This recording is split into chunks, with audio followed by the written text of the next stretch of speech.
finally today, we've been doing forgiveness for New Year's. We're not doing New Year's resolutions. It's cliche. It's played out. This is another tough one. But we're especially the week of the Packers-Eagles playoff game. We're trying to bring as much good karma to our sports teams as possible.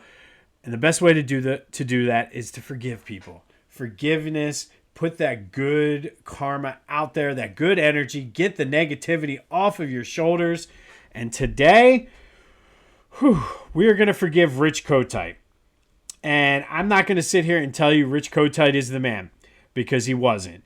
I do think a lot of the stuff with Rich Kotite may be a tad overblown. I think he gets somewhat of a bad rap. Was he terrible in that 1994 season? Yes. Was he an absolute buffoon? Yes. That 1994 year was the worst collapse, harkening back to 1964 with the Phillies, until the Eagles decided to say, hold my beer, and do something similar last year. But he wasn't all bad, and not quite as bad as we remember him. Was he a buffoon? Absolutely. But if you remember that collapse in 94, 7-2, and then losing 7 straight. Oof. But let's go back to the beginnings with Rich Kotite. As the offensive coordinator in 1990, the offense was second in total yards, led the league in rushing, something that for years under Buddy Ryan, everybody said, we don't have a running game. Our offensive line is terrible. Rich Kotite helped to propel the Eagles to the top rushing offense in the league. Yes, a lot of that was Randall Cunningham running for 942 yards, but Rich Kotite was the offensive coordinator. They were third in scoring. Randall was the offensive player of the year. He was an MVP candidate, won a couple of the organization's MVP for 1990. That was the ultimate weapon year. Obviously, 1991, Rich Kotite lost Randall in the first half of that game against the Packers. Did lead them to 10-6, thanks in large part to that defense, which is the greatest of all time. 1992, they went 11-5. I mean, they were going up against the Cowboys, who were in their prime during this time. Led them to a playoff win. 93, they went 8-8 with some injuries.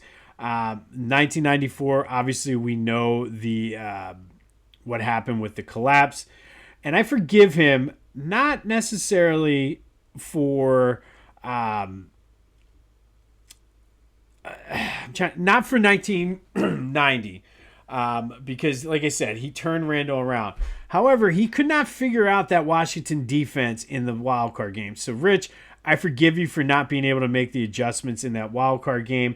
I forgive you for the collapse in 1994, which is big for me because I thought that was going to be the year, especially because they beat the 49ers out in Candlestick pretty bad, who ended up winning the Super Bowl that year.